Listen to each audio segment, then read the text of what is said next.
We are BRAP. We are live, and we have an awesome BRAP rant for you today. And we have Lord Cognito and Hogue Law in the house. Hogue's going to be giving us his expert legal opinion on the Apple Epic Games lawsuit. So let's get the show started right now.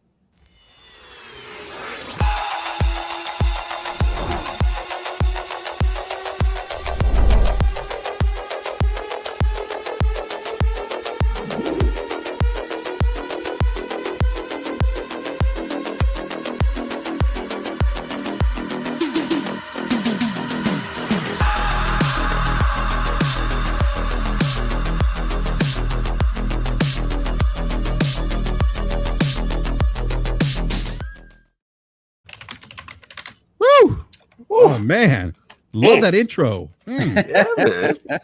You step things up around here, man. It's the last time you were on, Cog. I know it's like a whole new mansion going on out here, man. I'm trying to think of an exciting video cut for legal news. I'll work on it. Too funny. But welcome everyone to live chat. Thanks for joining us today on BRAP for this BRAP rant. As I mentioned earlier, we have Lord Cognito from the Iron Lords. Lord Cognito, welcome back to BRAP, man. What's going on, man? Long overdue, man. I know we've been trying to work this thing out for a while, scheduling wise, being a vampire, but I had to be here. Then I heard we got the extra special treat of Hogue Law in here too. Oh man, it's gonna be great. You know, Cog, the pitch to me last night was sorry this was so last minute, but Cog will be on if that makes a difference. I did actually say that, Cognito. By the way, Lord Cognito is actually joining us. Oh, appreciate it, man. Listen, anytime we get with Hogue is definitely appreciated. And BRAP, long overdue, man. I know you do the Saturday rants, and I try to sneak in every once in a while. But yeah, this is a fun one. A lot of fun stuff to talk about. I'm hyped, man. I'm excited. Yeah, no doubt, man. Like I know we talked about this behind the scenes. You were finally happy to get you back on, BRAP, man.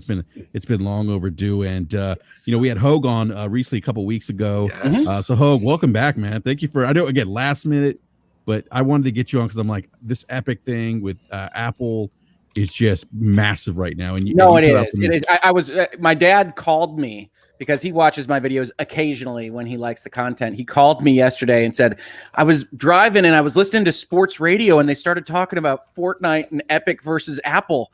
And I was like, oh, really? He's like, yeah, your stuff is on sports radio now. Like, whoa, really? It's very exciting. People are interested in this topic. Hogue, you are blowing up, man, as they say. I love law. I love video games. I'm just quote unquote lucky enough to be involved right now when game companies are acting super stupid, and so there's a lot to talk about. Obviously. Nice. Wow. Yeah. No, I hear you. I hear you, man. That's but dude, hey, that's awesome. And the last time we had you on, we talked about the Dr. Disrespect video that you did. You had like 250,000 views or something. No, the Google Black Magic box like that one. I can't repeat it. I have no idea what happened, but it is what it is. Yeah, no doubt, man. And I want to actually give a big shout out to Jeff Grubb, who was on BRAP this past Wednesday. If you didn't catch that episode, definitely check it out. Jeff was an amazing guest. Great guest. And dropped some he dropped some insight that made the news headlines. Yeah, I saw that. BRAP was referenced in an article by WFCC Tech and Games Radar. Nice. And we were actually referenced at a couple prominent YouTubers. Rich from Review Tech USA mentioned us. Look at you, BRAP. Look at you.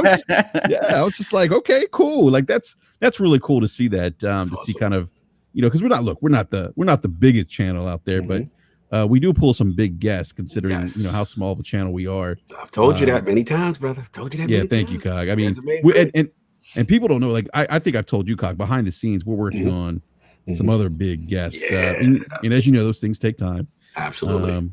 We got working on a former gentleman who worked on games like Mass Effect and Dragon Age. Oh, yeah.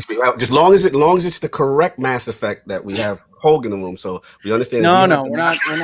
Mass Effect. We can't make every appearance that I make somewhere on YouTube into a Mass Effect referendum. We can't do it. We can't avoid it. Us too. I had to poke funny. the bear a little bit. You poked the bear. Yeah. So yeah, we got some things going on. We got some things cooking. You know, we got a Sony developer that's used to be at Naughty Dog that is just waiting for the green light from his boss to come on. But he is committed. He's like, as soon as I get the green light, nice. he goes, I will be on. Yeah. So yeah, we got some exciting things cooking. That's but good. Actually, before we start, Brap, I said this behind the scenes, but I have to say this publicly. I owe Hogan an apology because he was on our in-laws podcast. I was last weekend. And you know, I was very curious why he was very staunch on his stance with Marvel Avengers, and not that I had any hate for it, but I was very skeptical. So I have to say, I'm in the beta right now on PC, and Hogue. Man, my childhood feels came all the way out with this game. I am loving this game. I'm really caught up. I think they may be onto something, man. Yeah. I gotta shout you out with that, man. Big time. Well, you know, and as we talked about, and as I tried to express last weekend, it's not a difficult game. It's not a complex game. It's a relatively simple game of beating up robots. But what they've done right, I think, is going to work for the fan base a lot more than it's going to work for the more critical of the games journalists. And I think you really are looking at a Destiny 1 type approach to Marvel's Avengers. And I think if they get the right curve and the right live services added to the game, then it's gonna last a long time and definitely into the next generation. Yeah, I would agree. The last point I'll make, I know we got a lot of topics, but is that you know, if you come from, listen, it's not for everybody. It's not the most complex game. We're not going to. It is not. But if you come from the old school beat 'em up or the Marvel Ultimate Alliance, those team up games, and the thing that's really cool about it is the cinematic nature of it. I really felt like it was like a mini Russo thing going on, and it's meant to be fun to play with friends. It has a little bit of that Destiny aspect of it with the leveling up. So I'm excited to see. Hopefully, you know, it's the foundation is there. Hopefully they can improve upon it and continue that upward curve. So gotta shout you out, Hogue. I enjoyed it last weekend. I hope people enjoy it this weekend and into the future. I hope they do a good job with it. I'm looking forward to trying it out when it comes out for real. Absolutely. Yeah, I I have had my eyes on the beta. I might have to give it a shot myself. Yeah, I was a little skeptical. I think everybody is, bro. So Masterpiece. I was skeptical before I put it on last weekend, and then I said, "Hey, you know, I'm actually having fun with this." Yeah, same. It's on Master Race, 60 frames. PCMR, baby. Let me get the super chats here real quick. We have Gaming Forte. Forte, what's going on? Forte is a panel member of BRAP and the Scumcast. Lucas Show, which goes live later on today. With the $2 super chat, says Hogan Cog, woo! Sounds like a Saturday's best. Thank you, Forte, for that super chat. And we have the Ash and Luca with the $5 super chat, says congrats, boo. Thank you, Luca. Appreciate it. Make sure to check out Scumcast later on today. The Ash and Lucas channel. Yeah, always a great show. Always great, entertaining, great conversation. So definitely check them out later on. So let's get into let's get into the meat and potatoes here of this big topic, this big lawsuit that's happening right now. And I'll just give lawsuits exactly. I'll give a quick snapshot here of what's going on. Basically, the Epic went on to basically gave consumers the option of in-game purchases. You could either pay, I think it was $7.99 Hogue versus or $7 versus $10 versus $9.99. Yeah, eight versus 10. Yep. Yeah, so you could pay $8 or $10. Now $10, and they were actually pretty. This is the funny part. They put it up there where it said Apple in-game store purchase $10, Epic in-game store purchase $8, and consumers are naturally going to gravitate towards the lower number here, and obviously this is going to trigger the chain of events that we're seeing now with the lawsuits, Epic suing Apple and Google, and actually since that Fortnite's been removed from the Apple App Store and Google Play Store, which, you know, look, I mean, I think I read somewhere where, you know, maybe that accounts for, I think maybe, I'm just throwing a number. I think it was like 10-12% of revenue or something like that for Fortnite. I could be wrong, but you got to remember Fortnite's also played on consoles and PC, right? So Epic's in a unique position here where they're $1 billion company. And they're not solely relying on, you know, the app stores on Google Android devices and Apple phones. They're just not. So this is interesting. So this is a clear shot at Apple right as day. Everyone, when people saw this, it was like, 2020 is struck again. And not only that, real quick before we get to Hogue, I hadn't heard that. Yeah, I mean, it was not only was this calculated by Tim Sweeney and company. Yes. They had a video. If you guys remember the famous 1984 video from Apple, they had a parody of that video, and that thing was ready to go with Fortnite characters, and they just shot it out the cannon. Yeah, $16 billion of corporate trolling. Yes. Yeah, exactly. So here we are. We have these lawsuits between these tech giants and Epic Games. And Hogue, this is why I wanted to have you on the show, sir, because I wanted to get your legal expertise. You put out a couple of videos about this. 4 now, yes. 4. Let everyone know kind of what's going on behind the scenes. You actually, before we went live, mentioned that, hey, look, something like this is months in the works. Like, this isn't something that just Tim Sweeney got out of bed. So you know what?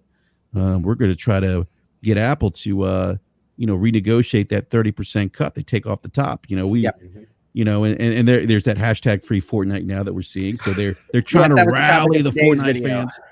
Yeah. So Hogue, let us know what's going on behind the scenes here. How this is, like you said before we went live. This is not, again, something that happened at the 11th hour. This was planned for months. Yeah, so I mean, we can take the elements here one by one, right? So August 13th rolls up, it's morning. They decide to put out not just that discount. They actually had a whole package even at that point in time where they went out with 3 separate blog posts describing their direct payment process, the discount, and what would be happening on the mobile stores. At the same time that they were lowering all the prices on both the consoles, which is an interesting kind of side discussion because they're still taking their 30% as far as we know, as well as on the PC in their own store. They put that up. As you say, they put up the imagery that they were going to use in the app in Fortnite where it had Apple pay $10, Epic pay $8, get the same amount of stuff. And I did a video on it where I said Epic declares war because this wasn't kind of a small thing. This is, if you look at that, you said gravitate towards the $8 purchase.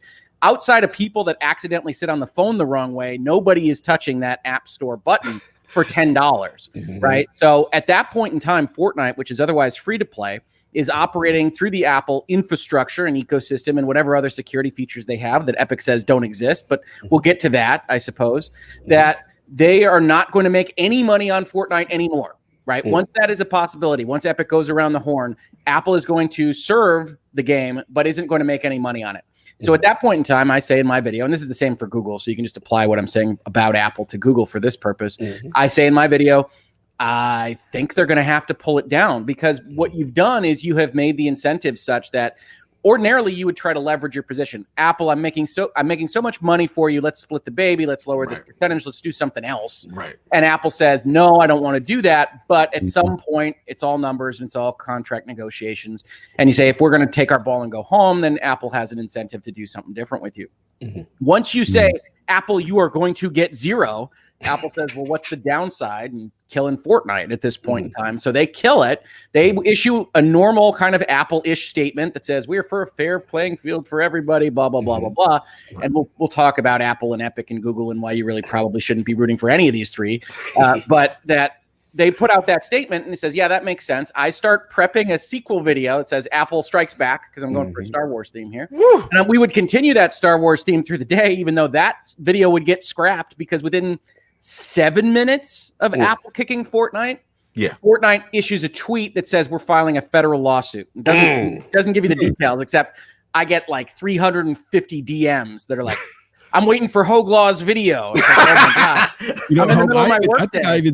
I think I even sent you a DM or tweeted you, hey, Hogue, waiting for that video, virtual legality. Hey, I really appreciate, first of all, I do run a law firm in my normal day job. So it's one of those where I really actually do appreciate now with the size of the channel and some of our growth that people will generally let me know when something big hits. And so when Fortnite put out that tweet, I think it was retweeted to me however many times. And I said, well, I don't think I can skip that one. And I think I immediately tweeted out what you said as part of your intro here, which is, oh my God, they baited them. Yes. They deliberately set this up. And there's 3 paragraphs in the middle of this lawsuit that talk about Apple removing Fortnite and how bad that is. And they have the pictures. They have it all. It's like that was just a cut and paste. They were ready as soon as we had a date and a time. If Apple took 2 days, that's when it was going to happen because that's the middle section of their kind of theory of the case. And I said, oh my God, they baited them. And so then we went and we dove into the Apple lawsuit. And then later on that night, Google Play would act about like 4 or 5 hours after Apple did and would be greeted with the same kind of setup that Epic would sue them, would issue a lawsuit against them a couple of minutes later.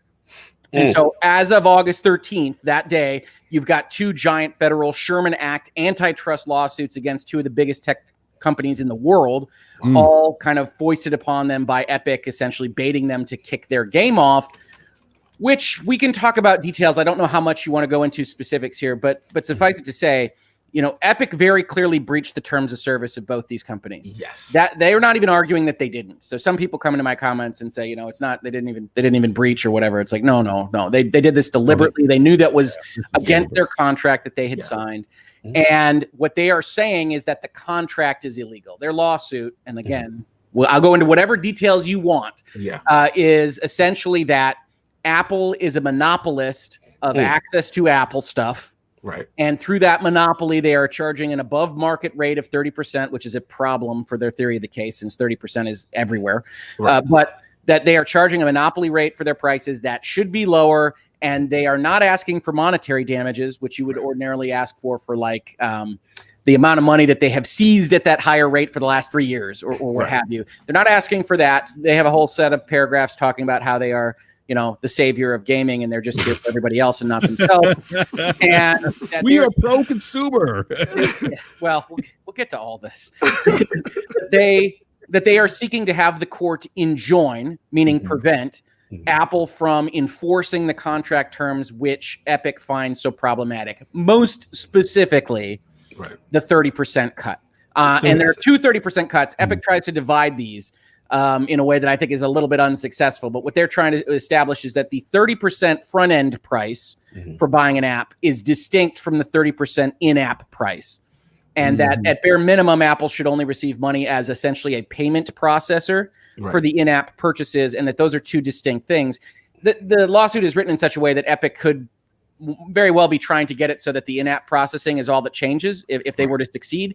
Because as you know, Fortnite doesn't use that front-end price. Right. They only care about in-app purchases. Exactly. So, there's a whole lot of sleight of hand. There's a whole lot of smoke and mirrors, illusion, and it's all represented by, in my opinion, a commenter in Tim Sweeney, who I think I've referenced on both Iron Lords and BRAP before. That is a difficult to take with respect to his rhetorical positions and what he actually sells, either in the Epic Games Store or otherwise. Hey, Hug, I want to mention, speaking of Tim Sweeney, I just want to quote Mr. Sweeney himself, who, by the way, is a native of the DMV. He actually grew up in the same county that I did. Location bias. Continue. I'm not taking responsibility for everybody from Michigan. Exactly. Continue, bro. Continue. So Tim Sweeney said, at the most basic level, we're fighting for the freedom of people. I love that, by the way. We're fighting for the freedom of people. Right? So let's position ourselves as the champion of consumers, and Apple and Google are the bad guys. I love this. Yes. We're fighting for the freedom of people who bought smartphones to install apps from sources of their choosing, the freedom for creators of apps to distribute them as they choose, and the freedom of both groups to do business directly. This was Tim Sweeney on a tweet this past Friday.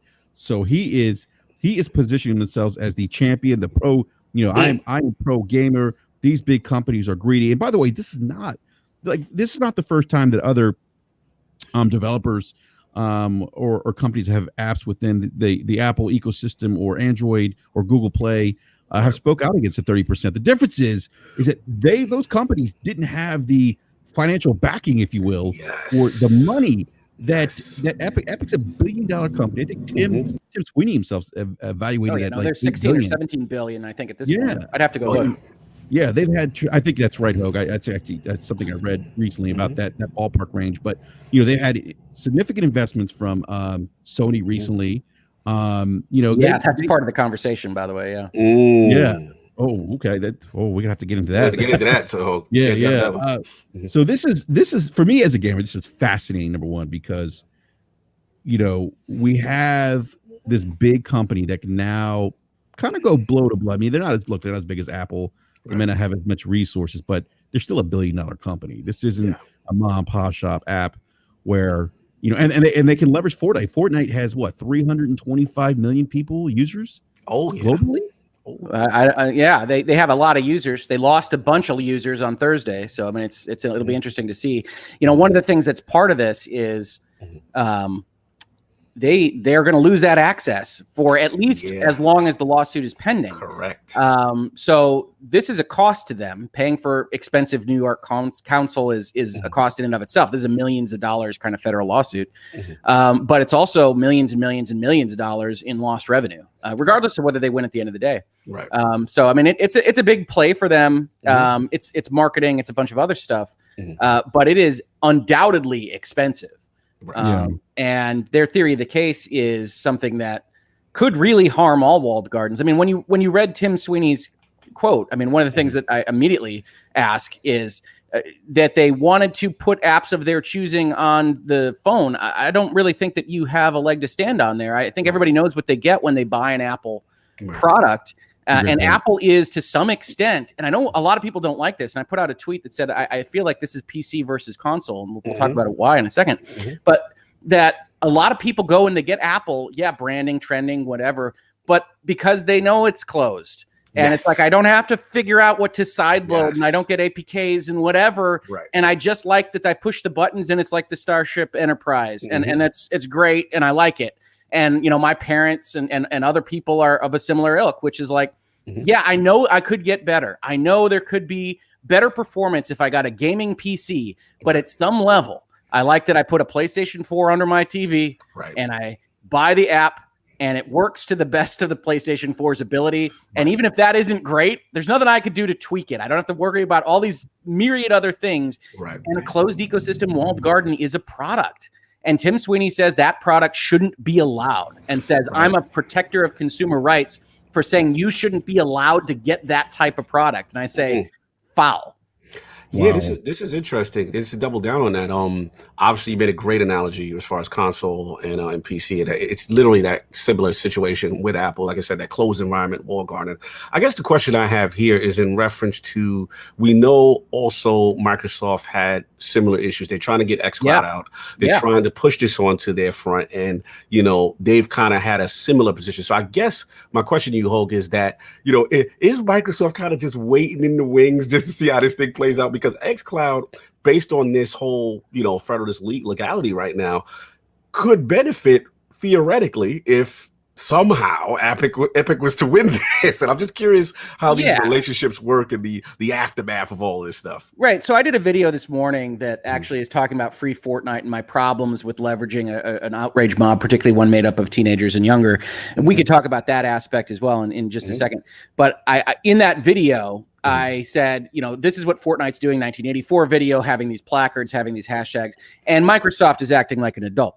Right. And Microsoft goes out there and says this xCloud stuff is crap. They issue a statement. They say Apple is the only party that prohibits these kinds of things. And they do what you should do as a giant corporation. They say, decry this from Apple. This is a term of service you shouldn't want on your product. Put the pressure on them that way. But they didn't start trying to put videos in Sea of Thieves and have a pirate flag that goes above your ship that says down with Apple, up with xCloud. And so there's a distinction there. And I think it's an important one. I don't mind a corporation trying to leverage position for its own benefits, but yet there's a way to do it that's right, and there's a way to do it that's wrong. And Fortnite coming out and saying whatever, welcome to the rebellion, or whatever the hell they have on their damn cards, is ridiculous. And look, I don't mind. You know, you're going to hear me say some things. You're going to get some hate mail if it's anything like my channel based on these comments. But you're going to hear me say some things. I don't mind if you look at those lawsuits and you look at Epic's claim and you want to say, you know what, Rick, I think this is a legitimate Sherman Act antitrust claim. I think their market is defined correctly. Hogue doesn't have the final say on Sherman Act interpretation. And reasonable minds can differ in virtual legality and everywhere else on the internet. I have no problem with that particular position. The problem that I have is just picking a side without kind of looking at anything, looking at the nuance, and saying, oh, I hate Apple, or I hate their term on xCloud, or I hate their 30%, or I hate their walled garden, because everybody should like opening better than a walled garden. And thus I will support any attempt for any reason to take Apple or Google down a notch. That's just not how I operate. That's not how we operate in virtual legality. And people are having difficulty with that distinction. I direct people to my other videos because I say, look, I don't even know, dozens of videos decrying Sony and Apple and Google and everything else. And it's like, I don't like a lot of their terms and conditions. An antitrust case, that does not make. Right. No, I hear you. This is so fascinating. I got another question for you. Sure. Just with Epic's position here, you know, I just look at them historically, and they have come into the scene very aggressively. You know, we know the history, we know the whole engine thing with PUBG, we know about kind of bullying for crossplay by accidentally leaking it, and then all of a sudden now public pressure was kind of out on Sony, and then obviously with Steam, you know, with the aggressive exclusive games tactics.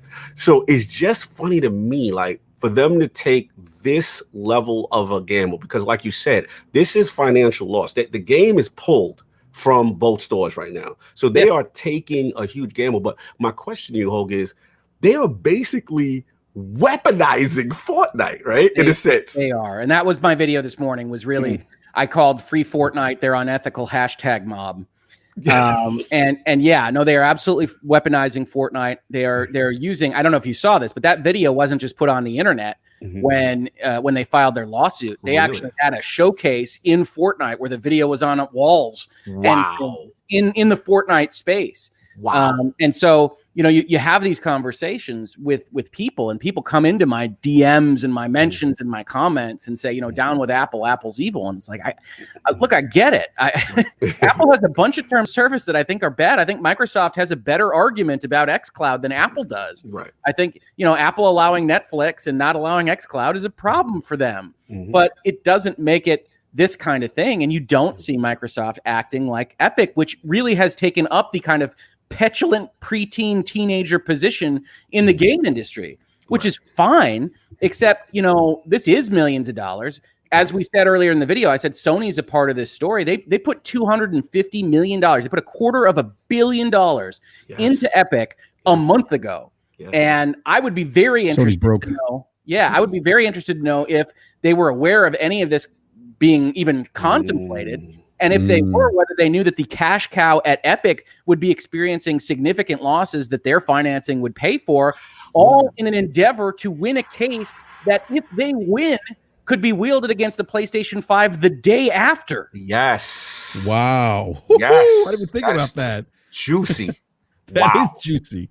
Wow, Hogue. That's a great some phone calls. I've been party to phone calls between investors and companies before, and I suspect there are some phone calls. It would surprise me if Sony knew about this going in, because the theory of Epic's case, which I don't think we dove into too much here, is that Apple monopolizes its ability to access Apple hardware, and so with the monopoly on Apple access, essentially, that's illegal, and that they're controlling prices and things in a manner that harms consumers. The problem with that theory is that there isn't anything, especially hardware adjacent, that doesn't feature that if you have a walled garden business model. Correct. That's PlayStation 4, that's PlayStation 5, that's Nintendo, that's everything else from a hardware perspective. That's certain fridges that use specific chipsets. You know, it is what it is. And so if you start to get into a position that says, if you are a corporation and you have software that goes with your hardware, and we're going to treat you as a monopolist of the access to your software on that hardware, then consumers aren't allowed to even purchase walled gardens. You're not allowed to operate walled gardens. And what in the hell happens to the PlayStation 5? Yeah, I don't know. That's a great. It's a great point. I mean, this idea that it sounds like what Epic is proposing here is that walled gardens are in fact anti-consumer. Yes, they're not anti-consumer per se. Antitrust violations, which has never been a theory espoused in the United States. There are some, and you might get some of these comments as well. There are some European regulators that are busy kind of, let's say, skimming around the issue. Mostly they just extract millions of dollars from various things and then they let them go about their business. But they have some different antitrust rules, and they get concerned about tying software to hardware in a fashion that we just haven't been in the United States. And it really does say that model wouldn't be permitted if Epic's theory of the case were to hold. And my main contention on this is that the market is a better place when you have a choice between an open ecosystem and a walled garden. And just because you don't like a walled garden doesn't mean that you should prohibit everybody else on planet Earth from being able to have one. Wow. Real quick, guys, I got to get some super chats here. The Astronica with the $2 super chat says, how many Fortnite fans know about the 1984 novel? They probably know about it now if they didn't know about it before. Absolutely. Well, you know, the funny thing about that, right, is they wanted to use it because of the visuals for for Macintosh and for Apple. But the reason that commercial even existed in that fashion is because it was released in 1984. It was a joke about the year that the Macintosh was coming out. Anyway. God, yeah. God, and I remember that commercial too when it came out in 84. That's how old I am. We have Darth Dorian with the $5 super chat. Thank you. Says difference between Apple charging 30% and Microsoft charging to play free games online. Though that Microsoft has like Xbox Live required to play multiplayer. Yeah, I mean, it's a similar kind of concept, right? I mean, if you want to play multiplayer on your Xbox, you have to pay some Xbox Live money, or maybe not. Maybe you have to go straight up to Game Pass, depending on what they do. Watch this space. And then, yeah, it's the same kind of consideration. And you could say all of this should be illegal. But the second order effects on changing markets to that degree, based on what is essentially a billionaire's fight for a lower cut of 30%, is being ignored by a lot of folks. Yeah. So let me ask you something, Hogue. What's just see? Obviously, this is a power play by Epic.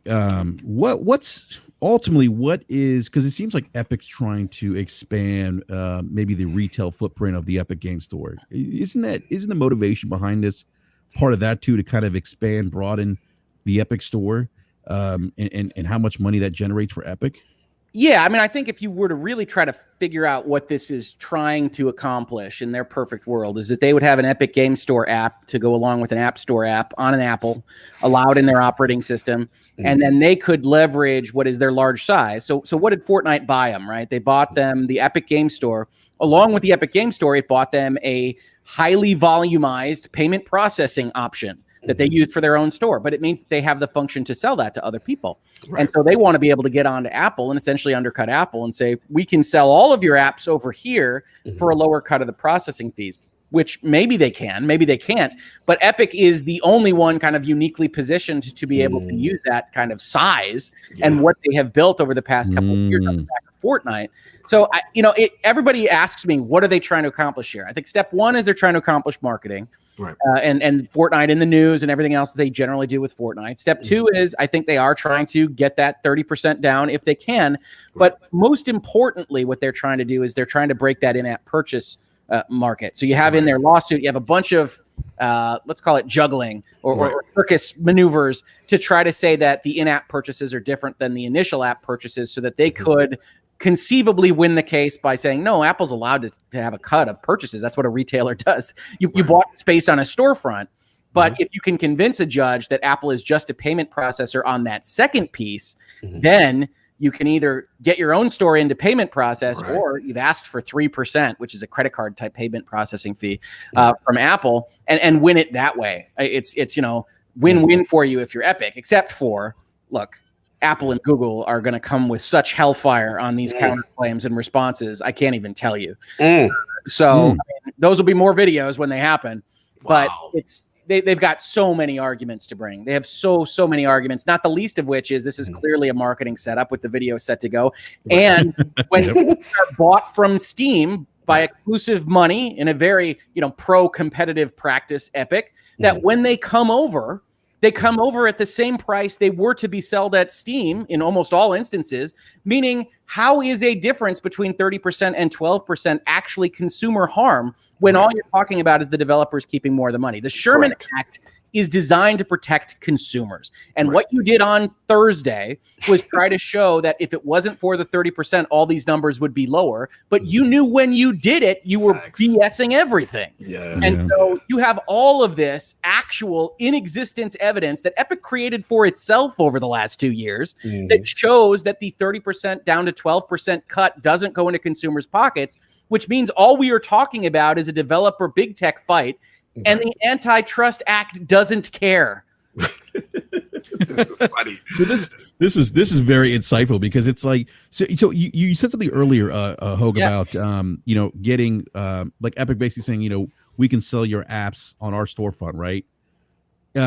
Isn't it similar? That sounds similar to what they've done with competing with Steam. Basically, hey, if you drop your game, Mr. Publisher, they say a lot of places that the phone should be like a PC. Yeah, like basically, hey, you know what? We're going to give you our cut's only 12% versus Steam's 30%. So come on board. Essentially, is that kind of where they're trying to pivot in terms of getting apps that we maybe get on Play or Apple on like an Epic game storefront where they can say, you know what, you guys come to us, you guys keep our cut's 12%. Kind of the same thing that they're doing in the gaming industry. Is that what you're alluding to? That's what they are alluding to. That's what they try to frame this as, right? But what they ultimately have to come out with is, yes, you've got those hardware components, and those are part of the background. They use a lot of pages to talk about those things. If you read the lawsuit, it's a lot closer to a press release or something along those lines than it is to a standard kind of complaint in a federal lawsuit. They have a lot of that background, and what they try to establish is that a phone is just a PC. And a phone like a PC should be open. And so we would like to just compete on those grounds. And Apple essentially says that's fine. You can sell an open phone if you want. That's not what we sell. And you don't have to come onto the Apple store if you don't want to. And their response is essentially, well, 1.5 billion people have Apple phones, and we'd really like that market. And it's all this kind of convoluted stuff, because you get to the point where you say, well, all right, Epic, if that many people are fine with the walled garden model and they're okay with what they bought from Apple, what are you trying to protect? You're trying to say that they'll get lower prices. I don't believe you, because I have all this other evidence anyway. And Apple said up front, this is what the deal was. You signed a contract years ago that said exactly this, and they didn't change anything. Sometimes you get these lawsuits when, if Apple had their 30% and then tomorrow they said it's 70. Then you say, oh, judge, whoa, hey. Hold up. That's different. Yeah. Facts. Apple didn't do that. Apple hasn't done anything. Apple was sitting there peacefully dealing with, congressional legislators and antitrust hearings and thinking about what it would do with its money. And Epic said, here, we're going to bait you. And they said, no, you can't do that. And then the federal lawsuit came out. It's like, change our number. The number is the same everywhere. And the other problem Epic has is you say, okay, a PC is an open environment. You have all these paragraphs, which you need to have for the Sherman Act, that says, okay, if Apple wasn't a monopolist in its OS, it wouldn't be able to charge 30%. You say, well, everywhere else charges 30%. And so what do you do when you say your PC is an open environment and Steam exists?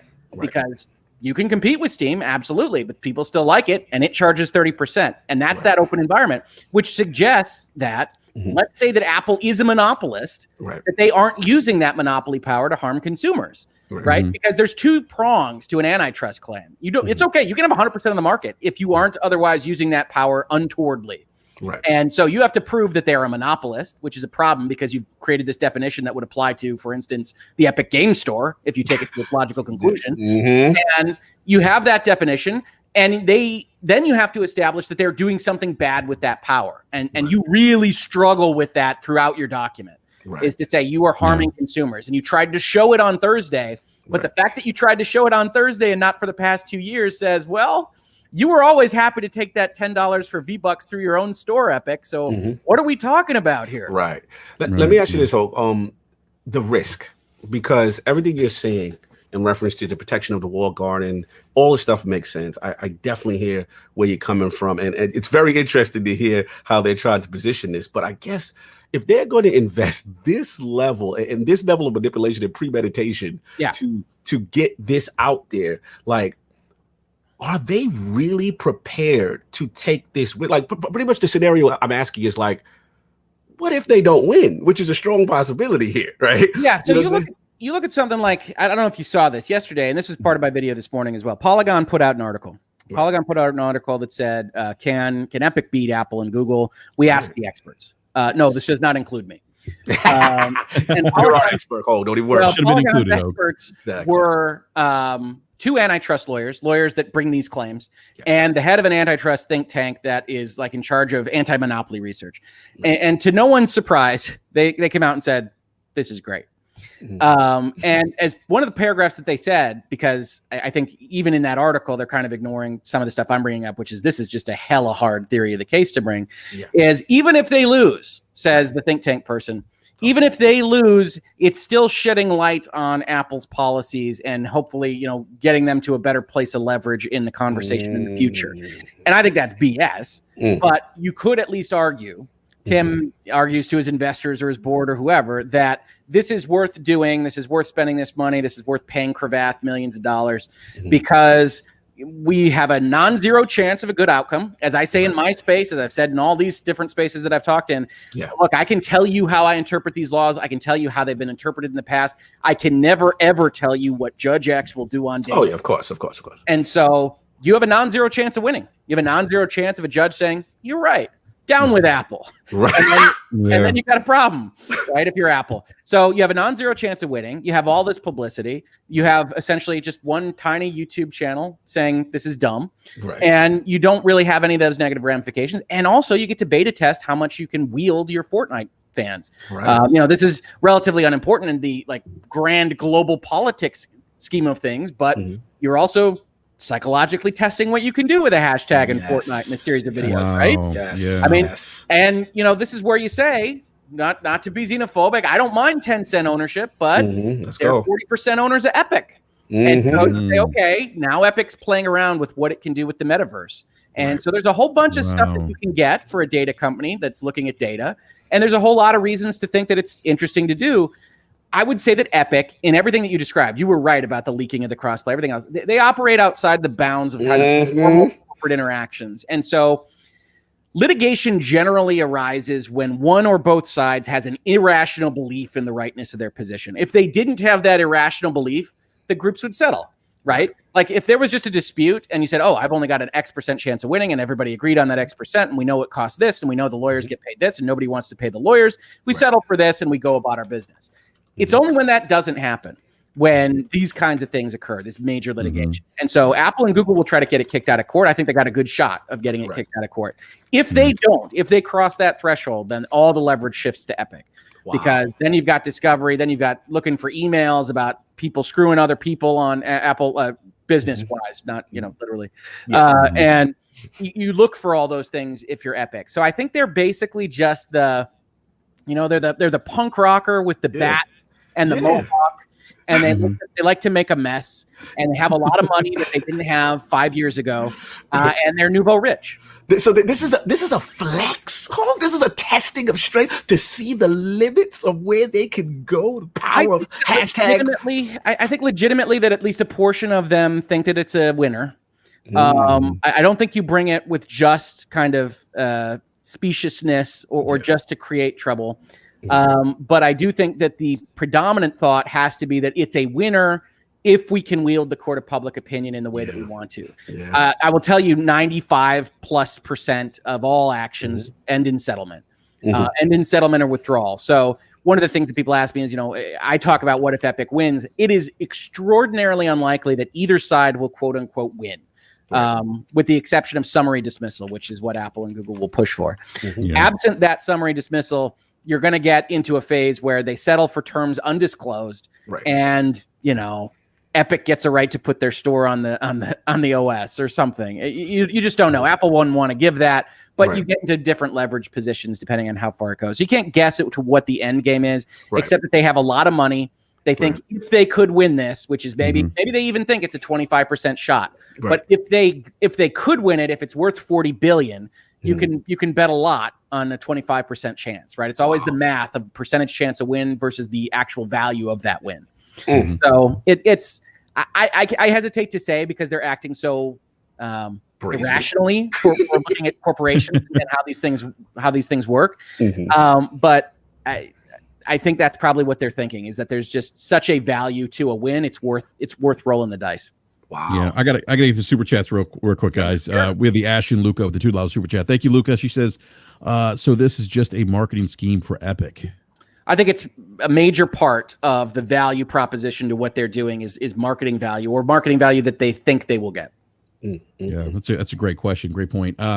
And we have Artemis with the $5 super chat says, is this the problem that Microsoft has with xCloud, is that it is packaged in GamePass, which the consumer can make purchases? That makes it different than Netflix.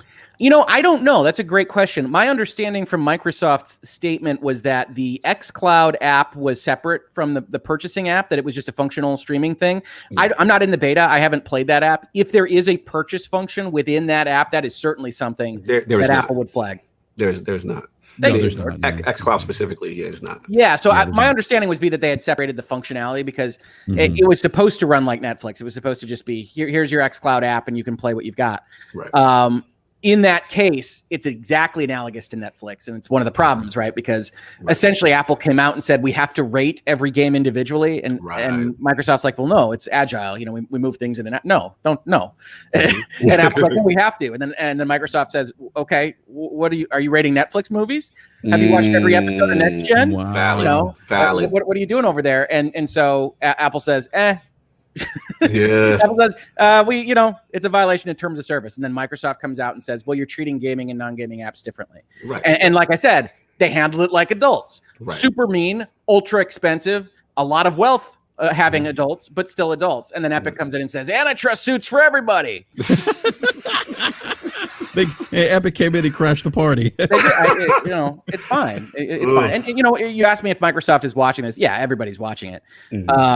But Microsoft's watching it for 25 different reasons. I think it would surprise me if it really got very far. But you never know. Antitrust is such a weird area of law. You never know.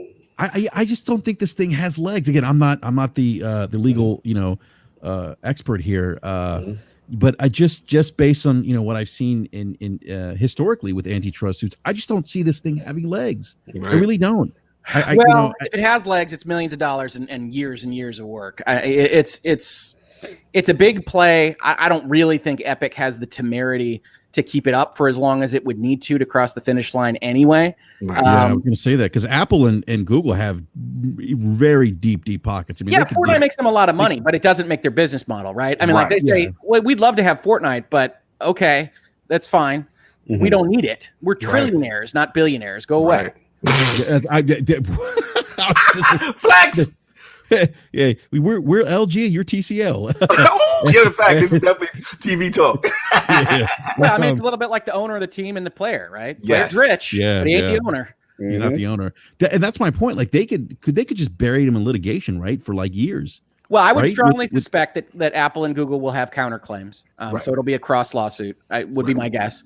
It's a direct breach of contract. It's essentially, interference with trade and all the other good things you can throw on all the BS. Right. But it's still, they deliberately did this. They knew what they were doing. They should be sanctioned, judge. They know this isn't a claim. All the other good stuff. And I don't think they necessarily win those. I think I described the Epic lawsuits as just this side of way too crazy that the lawyers are not going to get sanctioned. So lawyer payday.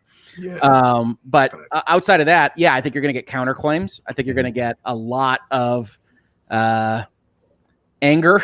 You're going to get a lot of passion in that documentation. People get on me for picking sides. I just call it like I see it.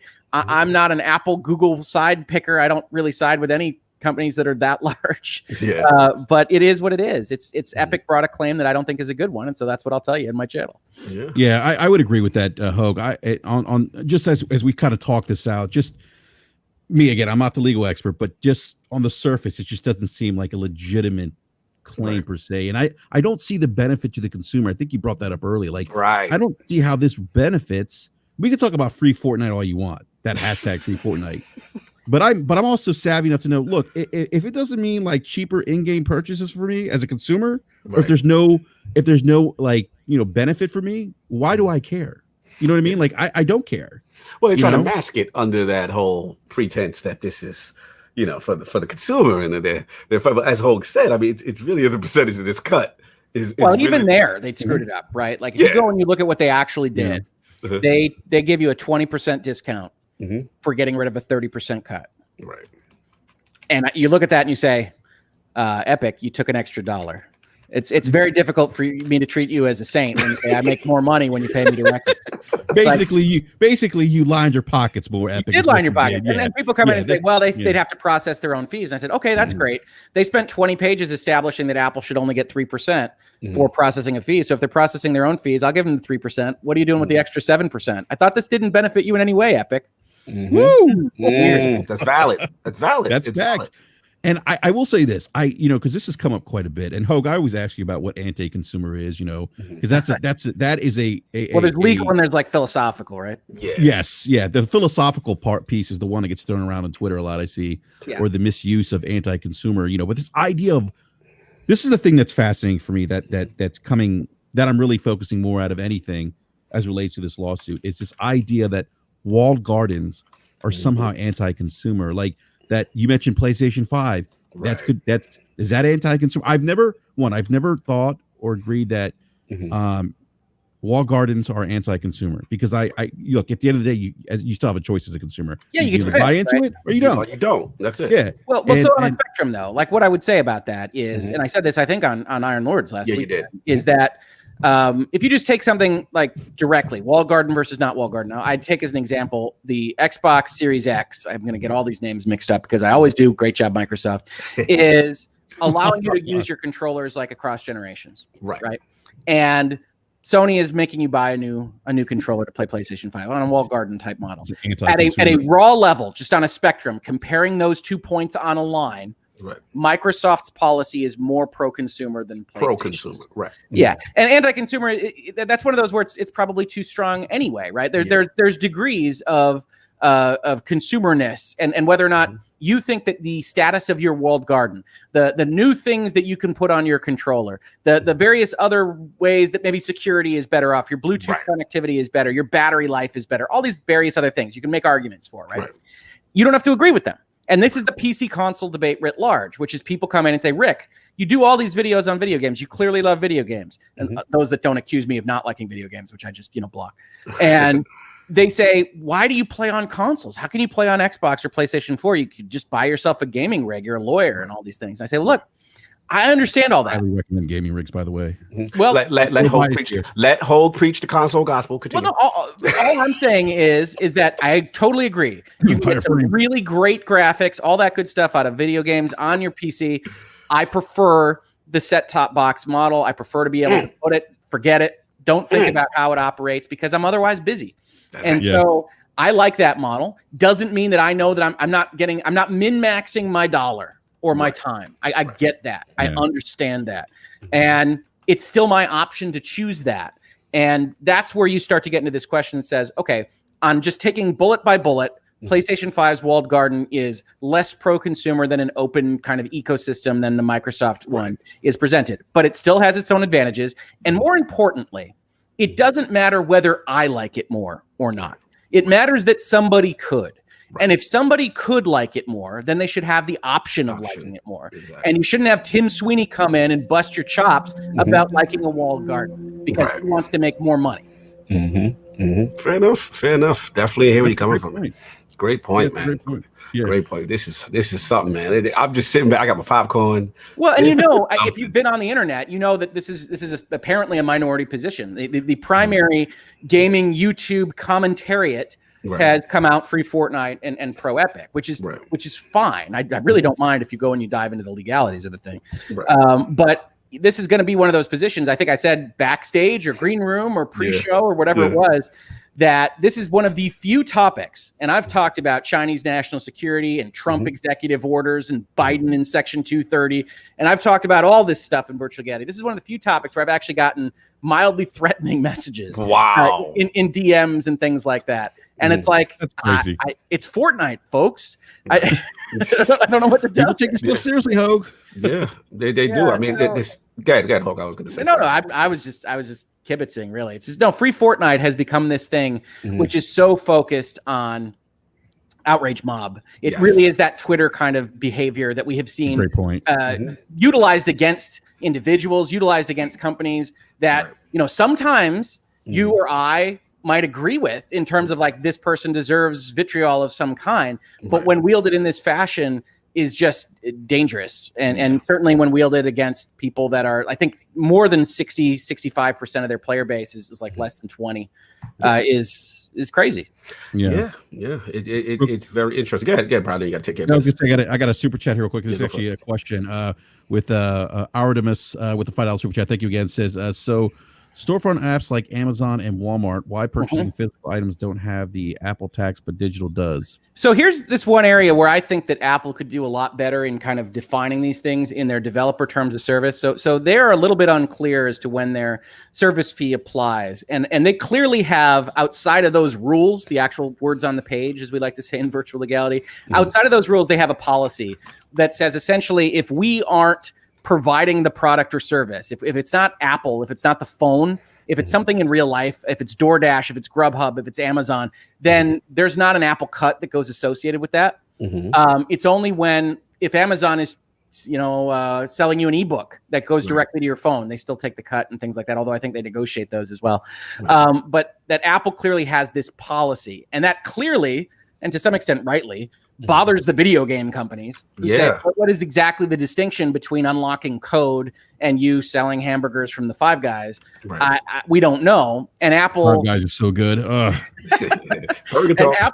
Apple has the realpolitik reason, which is, well, we make a lot of money selling video games, guys. And in terms of service reason, which is like, well, you got executables on our phone and there's some security issues, and we got, there's a bigger risk to us than Amazon selling you a hammock.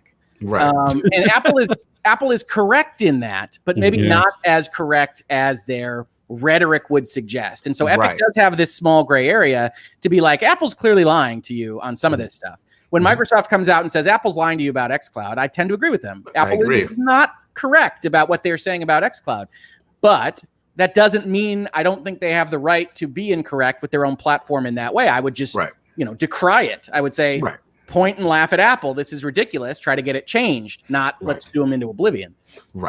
No, I agree. And last point I make before was that in reference to the xCloud argument, which is, I definitely see your point, which is, let's be real too. I mean, at the end of the day, they also have their, their Apple gaming platform themselves. That they are also Apple Arcade, right? Which they are also trying to promote. So the reality is, if xCloud is the superior service on their same platform, it kind of threatens their own creation. You know what I mean, so to speak.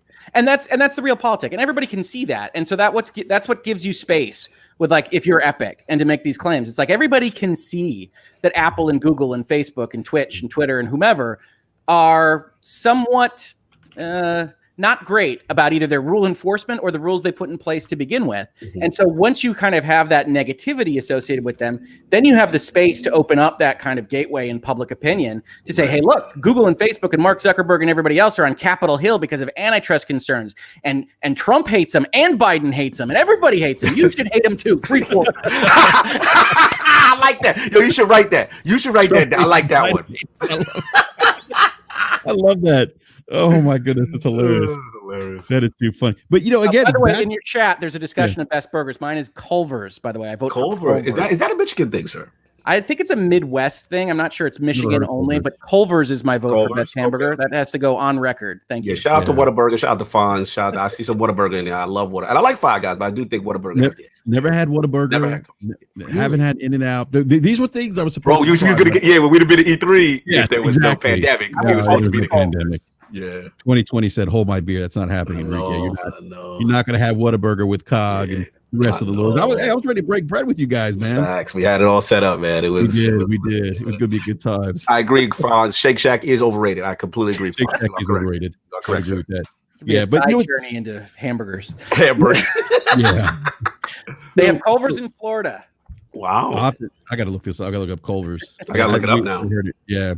Someone mentioned Nando's is good. I've had Nando's before.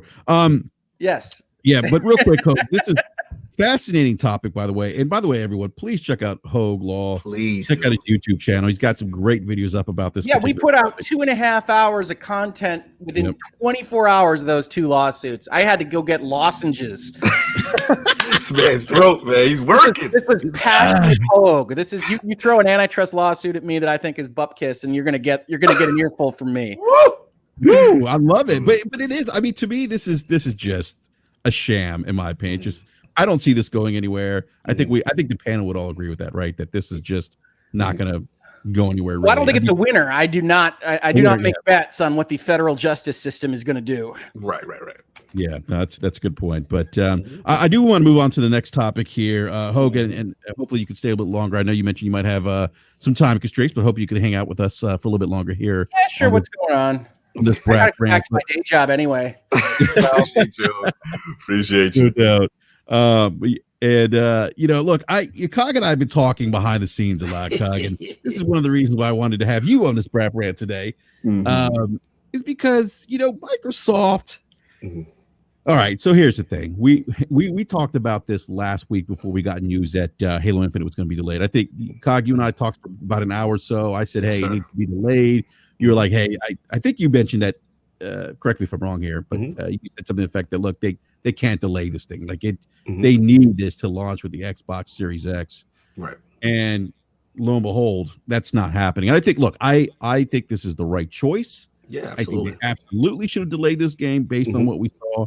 I've said this to you, Cognito, many times that this was the worst showing of Halo and of any Halo game in my 19 years on the Xbox platform. It was abysmal, and I'm like, you know what? Delay it. Good. Hopefully it comes back better. And I think it's going to come back to holiday 2021. It's going to be a Series X exclusive, as it should be. Right. I've always thought this game should be exclusive to the Xbox Series X. I don't care. People are like, oh, it's pro consumer. That's all nice and dandy. But selfish Enrique wants that on the big boy platform. Yeah, just only. Exactly. I get it. For the record, though, I just want to say that we both talked about it initially.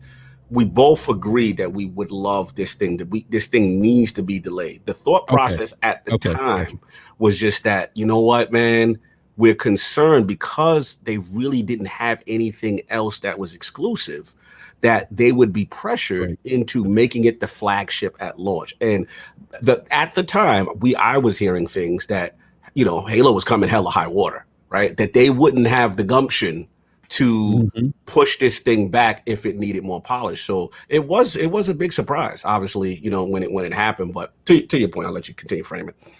Yeah, no, and look, it's so this is interesting because now Microsoft's in this position where they don't have something to tie that that they don't have that ribbon per se to that on the Xbox Series X right now, that they don't have something that can say, look, this is the one big AAA exclusive you're going to get on our platform. It's a well-known franchise. It's $1 billion franchise. It's big.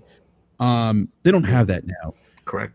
And so my question is now, what does this mean for the Xbox Series X? Like, is Microsoft kind of in a hole now? How do they get out of this? Right. I will say this before I let you guys, kind of answer the questions, but sure. I do think the Xbox Series X will sell out at launch. That's just going to happen. Like, look, the core gamers are going to go out there and buy this thing. It's going to sell out. We see this every console launch, right? Right. New hardware always sells out.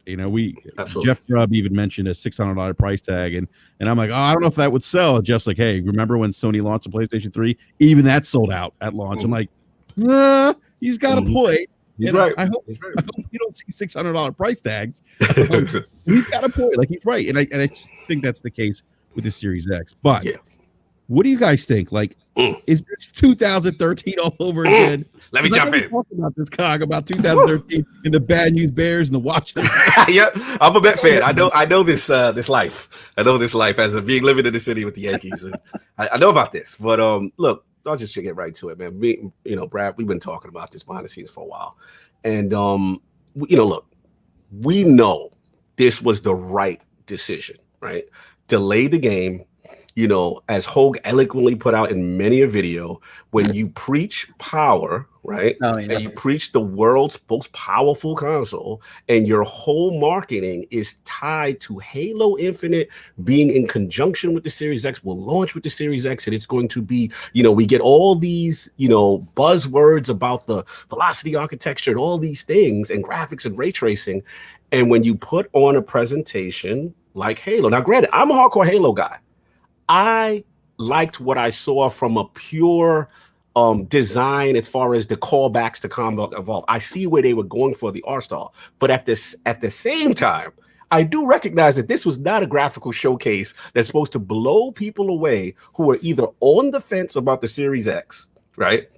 And now want to make a decision. Then you start to hear things about, the demo and how it was maybe only a few weeks out and there's not going to be ray tracing and then all this, and then it becomes this muddled marketing mess and not what Microsoft intended for this display to be. Or I guess we would say they were surprised, I think, by the reaction that they may have seen, say from Halo Infinite. So, yeah, surprising surprise, right? Yes. I don't know what they were thinking. Yes. So this is what I say. Look, in the short term, in the long term, you have to protect Halo. The brand is way too important for it to come out half-baked, not ready, right? We understand that's the right call. The problem I have is now short term, right? They have put themselves in a position because they've talked power, they've talked games. We've given them, I don't want to say a pass, but we've been understanding during the Xbox One generation because we said, okay, well, look, they're looking to address the issue by buying these studios, right? They're doing all this. We know games take a long time to make, but at the same time, right now, if you look at the launch lineups, right? And you know how I feel about Spider-Man. We ain't gonna divert this conversation, but Miles Morales is a strong. Exactly. We're not gonna do it. We're gonna leave it alone for today. You know that now. It's a full we're gonna leave it alone for today. I'm not gonna do this argument today. We can review. I'll let Ho grab that if he wants it. But all I'm gonna say is, regardless to how you feel about Spider-Man, right, Miles Morales, right, it is a tremendous launch lineup game. The cachet, that thing's going to move. When Halo was there, it existed when we thought it was going to be there. At least the consumer comes in and there's a choice. If you buy the Series X, you have this choice of Halo here, or if you buy the PlayStation, now that's gone. So the reality is there's not as much a differentiator, right, from the Series X. Yeah, there's a couple of, there may be medium, there may be Scorn and stuff like that, but nothing with the cachet of Halo. So that puts them in a tough spot. And for me, this is what I feel. Sony has shown a great ability right now to say, you know what?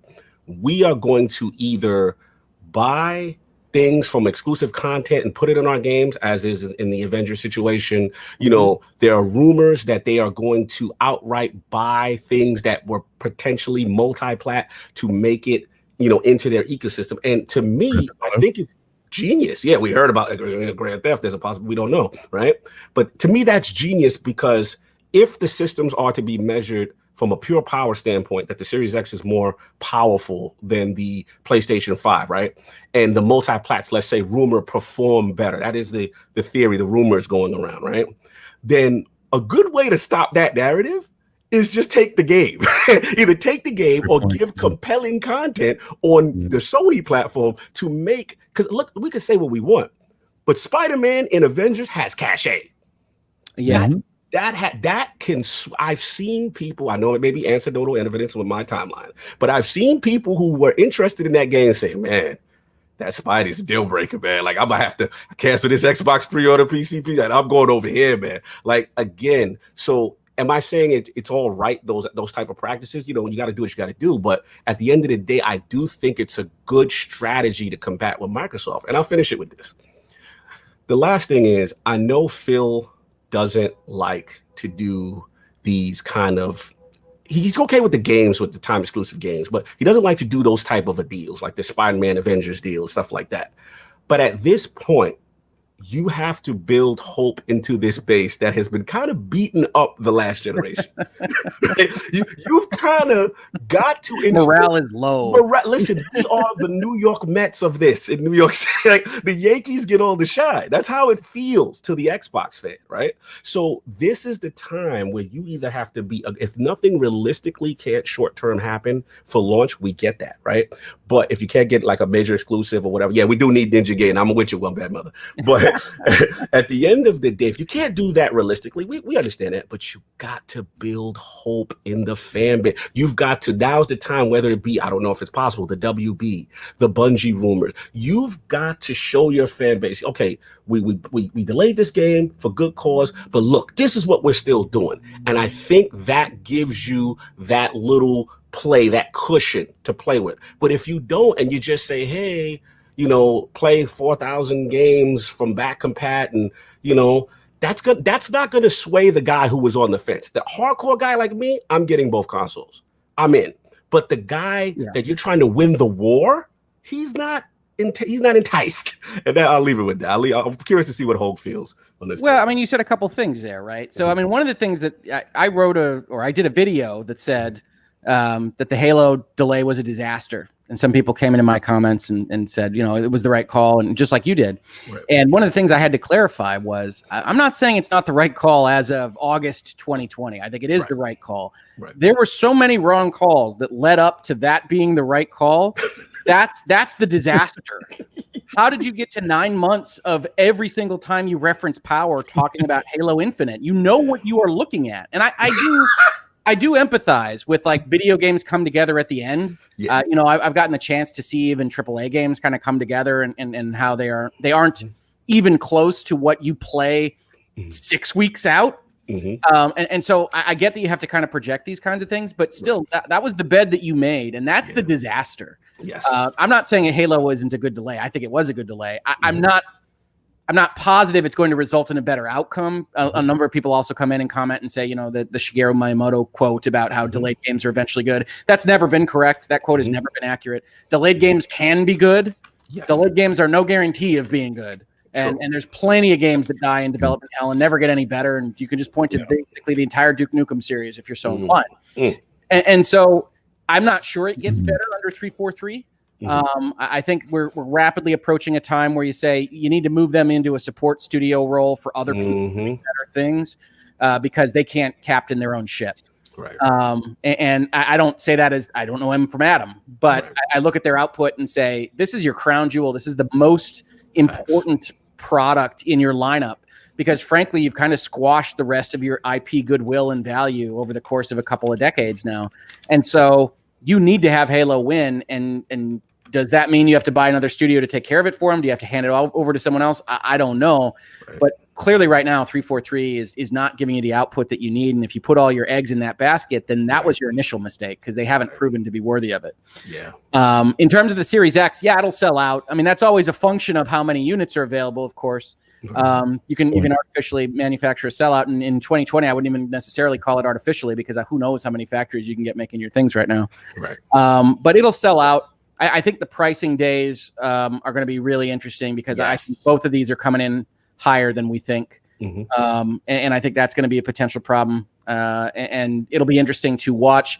I think in all likelihood, my configuration on these consoles is going to be exactly what it is this generation, which is that the third-party games are going on the Xbox. Yeah. Because I think the Xbox has the clearer brute force method of power. And so your Assassin's Creed Valhallas of the world are very likely to look bumped up on the Xbox over the PlayStation 5. Just my guess, looking at how these things are kind of architected. And certainly, if it's not the case, I'll move everything over to where it is. But on the PlayStation 5 side, Sony will continue to release third-party, over-the-shoulder, open-world action-adventure X every year and win Game of the Year awards on off years with that particular formula. And I'll continue to like them. I do miss a little bit more variety, both out of Sony first party and on third parties in general. But I do think that one or both of them should strongly be considering moving out to spring. I think especially, I don't think there's much to gain from releasing in the middle of the pandemic and what's going to be a tough flu season and a lot of economic heartache with potentially a $600 box and essentially nothing that it plays that you can't play right now on whatever you have under your TV. So I look at that and say, kick it out to Cyberpunk Next Gen, get a marketing deal, make it Switch miss. Switch launched in March. Switch launched in March to acclaim everywhere. There's nothing to be tied to Thanksgiving, especially this year. And so I would be strongly considering moving it out. I think right now it's essentially Pride, and they've said holiday, and they doubled down. I mean, when they doubled down November. When they did the Halo delay and they announced the month, I think it's over. It's coming out. It's coming out. It's coming out. But I would have moved it. I would have said, we're going to make it spring. We're going to make sure the box is the best it can be. I'd put all the corporate speak on it. The last point I'll make. If you're finished, Hog, I'm sorry. No, I'm absolutely. Go ahead. Last point I make, I think, like I said, the short-term stuff, they're limited in what they can do as far as game-wise, as far as making the box more attractive as a differentiator. However, the thing that they can also do is, in my opinion, now it is imperative that they win the price war because you now have to make this thing way more attractive, and this is when, because if you notice, when the 343 announcement went down, I believe Phil tweeted almost pretty much immediately, well, this is where you play, as far as Game Pass and the value. No, that press release came out with all you can play everything else. Yes. So I see where they're already trying to pivot, in my opinion, and that's fine. Whether it be that and the all access, you double down on all that stuff. I am hearing rumblings that there is a major, I want to say, it's either a third party or a game that may now come into Game Pass, right? And then they should be dropping money on Cyberpunk. Yes, Cyberpunk's a good marketing match. There you go. That's what they should do. There you go. Like, you have to now, whether it be Cyberpunk or any of the big third parties that launch in that window, right? Similar to what they did with Destiny Hulk, right? Where it's like, okay, if you buy Beyond Light here, you get everything. It's in Game Pass, you're ready to go. So you're making Game Pass the most attractive thing you can do. If you can do that, and somehow, whether it be Lockhart or the Series X, then say, okay, bam, here is the price point that undercuts, right? Now you can kind of hold the fort, because we do agree it will sell out, but in the short term, they'll say they'll sell out. But as far as a differentiator, that's the main thing. I think they still need to do that, and I know they don't necessarily like to, but I think we're in that type of play. This is a moment of truth moment for me. I'm going to be watching them between August and now to see what they do, because the rumblings are now that the August show is now potentially pushed back into September. And whose August show was that going to be? That was supposed to be Microsoft, from my understanding. Yeah. So yeah. The rumblings now is because of the Halo thing, there's a little bit of a reschedule. Now it may be September. They seem willing to play the chicken game longer, because I think they realize how much price is a factor here in this whole situation. Yeah, well, they were burned so hard in 2013. Yes. I know we talked about the psychology of that, but corporations do have psychology. In 2013, they've been smartened from that wound for a solid 7 years, so that they don't want to go first. They Right. Yeah. Real quick, I get the super chat here, guys. Sure. Ikem Honoram with the $10 super chat. Thank you. Says Sony getting third-party exclusives for launch is a smart move. They will release their first-party blockbusters when there's a ton of PS5 sold. Third-party exclusives will fill the gap until then. That's a great point. Actually, we discussed that with Jeff Grubb on this Wednesday's BRAP, where Jeff mentioned that, hey, look, Sony is going to be aggressive. We talked about this with Jeff, and he's hearing the same things. Behind the scenes, Sony is being very aggressive with locking up third-party deals, whether it's, game exclusivity or it's content or DLC. They are being super aggressive in that regard. Because look, they have to sell PlayStation 5s. They are the walled garden. They need this. Their third of their revenue relies on PlayStation. This is a big deal for Sony, and they need to make sure, like Jim Ryan says, we need to get as many PlayStation 5s out in the hands of consumers as quickly as possible. And that's when you do it, by locking these games down. Very similar to that PlayStation 2 approach. Yes. Yeah. I mean, there's no question. PlayStation selling boxes and Microsoft selling Game Passes. So, I mean, if you're going to see Microsoft pivot even more, it's going to be in unexpected surprise things appearing on Game Pass. You're looking at your Cyberpunks and your Valhallas and your Watch Dogs 3s as that's the kind of thing that you would drop money on if you're Microsoft, because you care about people getting into that revenue stream and then selling them the box rather than the opposite order. Yeah. I guess for me, and we talked a lot about this behind the scenes, Cog. I know where you're going. A bunch of behind the scenes conversations. I need to get. Yeah. Cog and I will talk. I'm trying to talk BRAP off the edge, man. And everybody's gonna be fine. Yeah, for me as a consumer, just to kind of give you a consumer perspective on things. And not everyone's like me, I get that, but there are some people like me. There's guys that I met as an Xbox Live beta tester. We've been on Xbox for 19 years. Preach. That don't feel the direction that Microsoft's going. And Jeff Grubb mentioned this too. I got to plug Jeff again on perhaps Wednesday show. Please check that out. Yes, fire. That Microsoft is like, they're going after a different consumer, right, than the hardcore per se. And even Jeff said that. I'm like, yeah, Jeff, you might be onto something here. I've been trying to tell you, brother. I've been trying. And I think you mentioned that, diluted that, and I'm like, maybe, and that's, I might not be that consumer. That's fine. I got other options. Yeah. But it's, for me, it's a little disappointing because of nostalgia. Let's face it. Like when Halo, if you're around in 2001, when Halo, and this is after 9/11 and all the other shit was going on. Yep. It was a very interesting time, a time of, fear and what happened here. And, and Halo dropped, and I'm like, wow, Halo was a great distraction for me. Not only just a great distraction, but really, really kind of put the industry on notice. Right. That Microsoft was not here to play, you know. And I always tell people, look, they outsold Nintendo with their first console. They outsold Nintendo with their first console. So for me, the frustration stems from kind of the pivoting that I've seen more recently, and maybe not speaking to the core gamer, and me at least. Maybe they speak to other core gamers. That's fine. But I'll say this: the messaging, and we had you on a couple weeks ago, Hogue. You mentioned this. You said this in your videos too. It's like they haven't learned any lessons. 2013 as it relates to messaging and marketing and how they position things. What happened to the 2020 thing they were going to do? Remember, every month? That's gone. They scrapped that. That's gone. Right. The messaging with, you know, like Hogue said, the every time they referenced Series X, Halo Infinite was always attached to that conversation. It was. Yeah. So of course, and I think their messaging, I do think they learned the lesson, which was to focus, talk to gamers, don't say TV all the time, or whatever the bugaboo is in that particular year. And they learned the message. They didn't learn the product development strategy. They did, you know, I was very happy through the showcase, whenever that is, the third week of July, with Microsoft's messaging. I think Lord Cognito can attest to this. I have tweets out that say this messaging is a lot better than Sony right now. The Sony's a little bit all over the place. They don't know what they're selling. Right. And Microsoft was much more focused on, you know, pro-consumer openness as an objective of video gaming. And it all made sense. And then the showcase happened, and then they had a bunch of foot faults. They freaked out. They reversed their messaging. They canceled all their shows. They delayed Halo, and here we are. Here we are. Yeah. But that's what I'm saying. Like, so Double M, by the way, who's one of the guys I've known for like 19 years. We used to run the same Xbox Live clan. Big shout out to Double M. He said they haven't learned anything. And I was talking to Double M about this. It's like, yo, like when we were on like OG Xbox 360, like it was like, yo, this is, if you want online content, best place to play online. If you want single player content, one of the best places to experience. They had everything. Yeah. And I just they've lost me in that regard. And it just, I see you.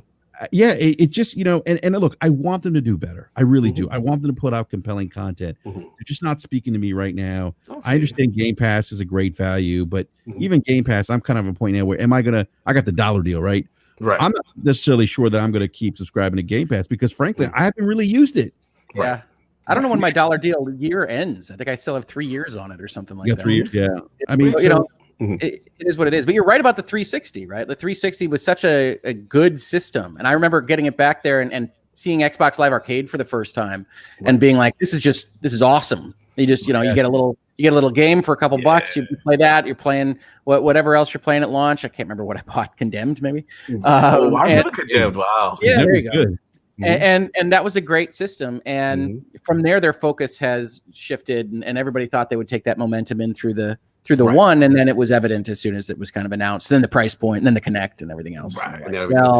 Well, Xbox, okay. And then, you know, as you have your product management, your sales pitch, which sounds good but is very difficult to achieve, is we need the Halo Infinite that is going to knock your socks off on the Xbox Series X to run not on the One X, but on the One. Right. And that's essentially your gaming rig versus your calculator in terms of what these things can do. And that was clearly a very difficult design problem. Your calculator. Oh my the One is terrible. Let's be honest. In terms of power, the One is the terrible. Xbox One is terrible. Yeah, I never understood why.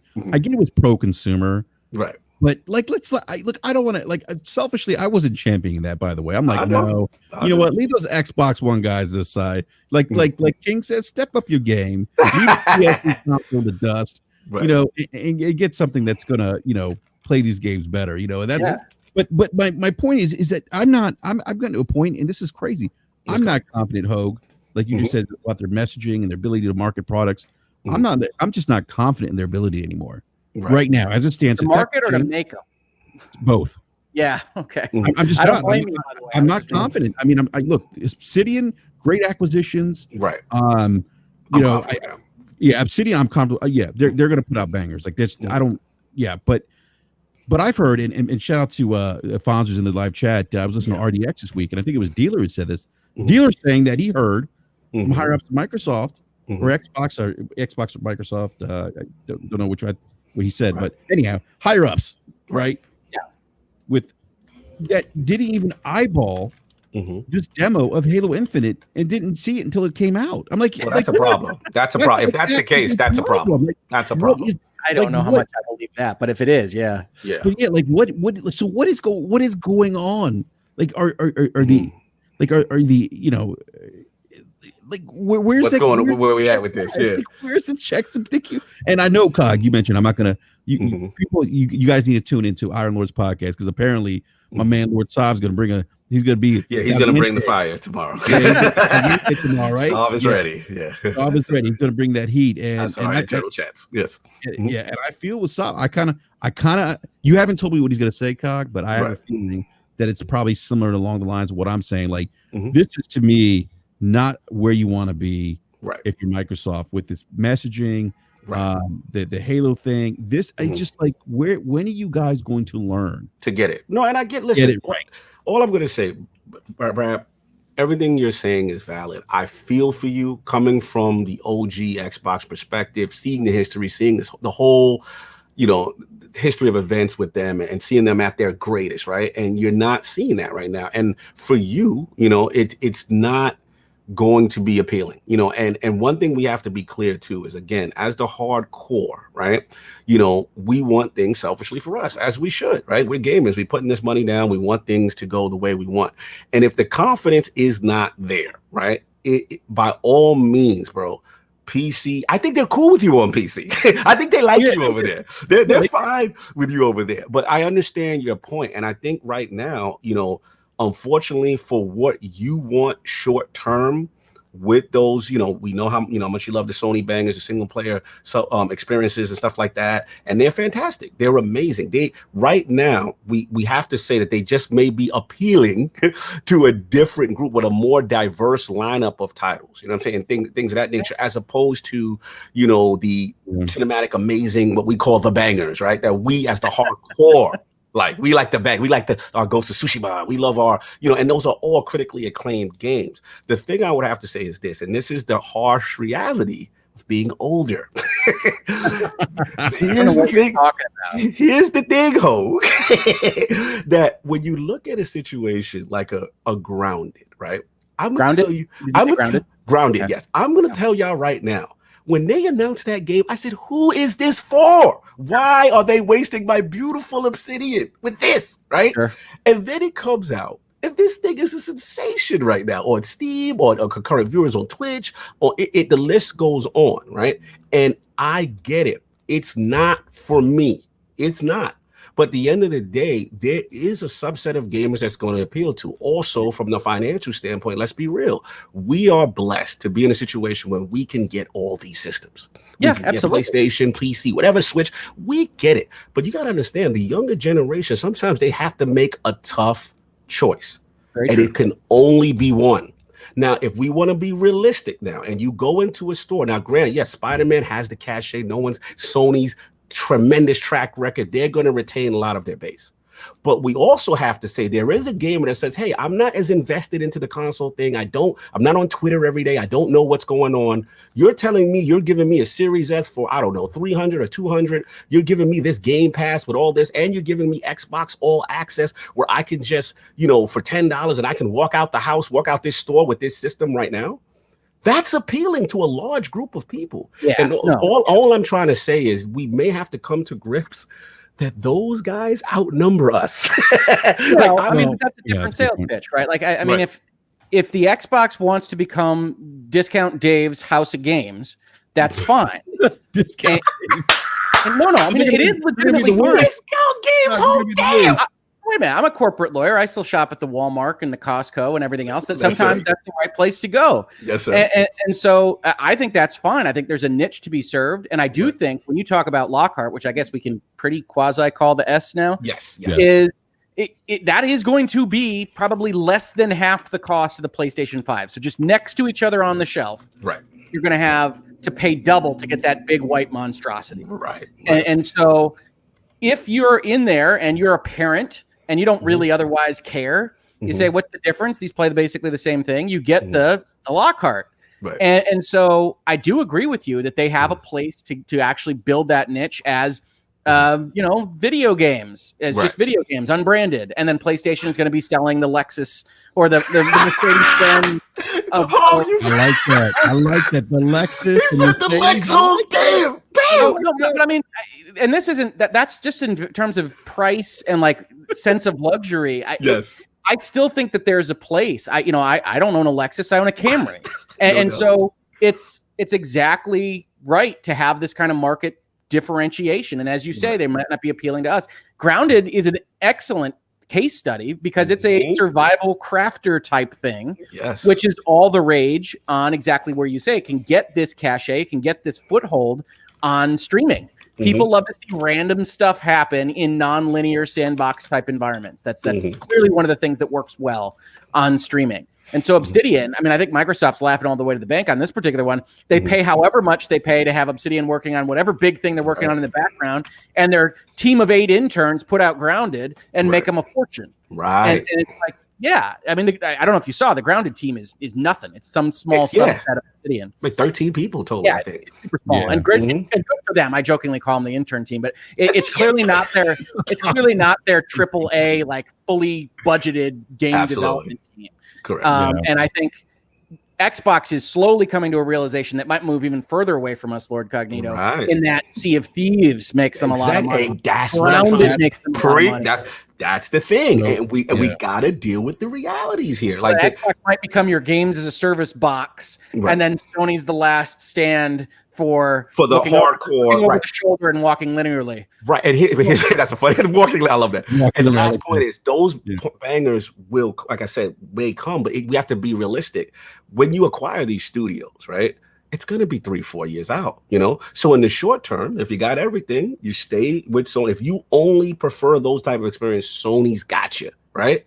And then you just got to be realistic with the expectation of when those type of games will come on Microsoft. And that's it. And you have that balance. And then PC obviously is the best place to play if you just want from a fidelity standpoint. I'm sorry, what'd you say? What's the best place to play? BRAP, PC is the best place to play. I believe you get a proviso there, objection. I gotta bend the knee to BRAP on this because when I'm playing Avengers on PC, and good lord, it ain't that 24 under frames that the PlayStation. It's nice. It's gonna look great on PlayStation 5. It's a shiny. Yes, exactly. I will say this because I'm playing on like a 1070 Ti. I'm not even that great a video card, and it looks amazing. So I can only imagine on PlayStation 5 Series X what this thing is going to run at. Particles all around. Yeah. Oh yeah. Motion blur. Let's go. Tracing. Yeah. I mean, look, I get you guys are making great points, and I think that's kind of one of the things why I wanted to talk about this topic is Jeff really kind of just nailed that point home where it made me think, wait a minute. And Jeff even said he felt the same way. Like they're not really necessarily talking to him. And I think you're right. Like they are pivoting in a direction that I think what they realize is, you know what, guys, we can't beat Sony at their game. We can't. We came close with the 360, but that's maybe in our DNA as an organization. That's not who we are. We're a technology company. Azure is our platform. We're no longer. It's not about Office anymore. About Windows OS. It's about Azure. Everything is Azure. Right. And I think I think in terms of their DNA, they realize, hey, look, we can't compete with the Sonys or Nintendos per se. So we need to figure out how to do something that speaks to or takes advantage of our strengths as an organization, which is technology, software, Azure, and I think that's what they're doing. It makes sense to me, but I feel like, you know what, guys, you could do that still. Yeah, and put out nice bangers. Oh, they will, but they take time, BRAP. You got to be realistic too, brother. I get that. It's like a recipe. It's like cooking, right? It takes time, and then sometimes it doesn't turn out great. Microsoft's had a number of years of not necessarily turning out great. Well, a lot of it too, but in fairness, a lot of it, they didn't have their own chefs. They were buying, they're going to Uber Eats and picking people up and try. It's like Microsoft for the longest time was Gears, Forza, and Halo. Halo, Gears, and Forza. What order are they going to appear on the E3 show? It's going to be some order, and that's what they had to sell you.